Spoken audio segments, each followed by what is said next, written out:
আজ আপনাদের শোনাবো এক পুরাকালের অলৌকিক কাহিনী, মা বিপত্তারিণীর ব্রতকথা।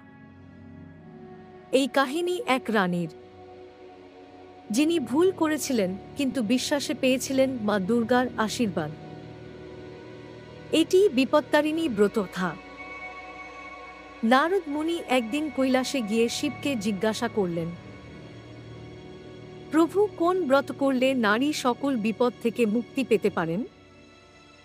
শিব বললেন, বিপত্তারিণী ব্রত।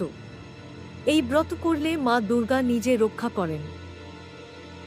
বিদর্ভ রাজ্যের রানী একদিন কৌতূহলে চামার বুয়ের কাছে গোপনে গোমাংস আনিয়ে ঘরে লুকিয়ে রাখেন। কিন্তু সে খবর পৌঁছে যায় রাজার কানে। রাজা বললেন, তুমি কি লুকিয়ে রেখেছ? দেখাও, না হলে প্রাণ যাবে। রানী ভয়ে কাঁপতে কাঁপতে বললেন, ফলমূল রেখেছি প্রভু। হে মা বিপত্তারিণী, আমায় রক্ষা করো। আমি ভুল করেছি মা, আজীবন তোমার ব্রত পালন করব। মা দুর্গা সন্তুষ্ট হয়ে বললেন, তোমার ভক্তি আমাকে ছুঁয়েছে। যা লুকিয়েছিল তা এখন ফল হয়ে গেছে। রানী তা রাজাকে দেখালেন। রাজা বিস্মিত, শান্ত।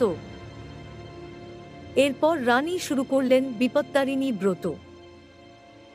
উপবাস, সুতোয় ফল বাঁধা, দীপ জ্বালানো আর মাকে স্মরণ। আজও বাংলার ঘরে ঘরে মার ডাকে জ্বলে ওঠে প্রদীপ। বিপদে পড়ে মেয়েরা ডাকে, মা বিপত্তারিণী, আমায় রক্ষা করো। মা আজও শোনেন, মা আজও রক্ষা করেন। শুধু চাই একটা বিশ্বাস, একটা ডাকে ভক্তি। জয় মা বিপত্তারিণী। ওম দুর্গায় নমঃ।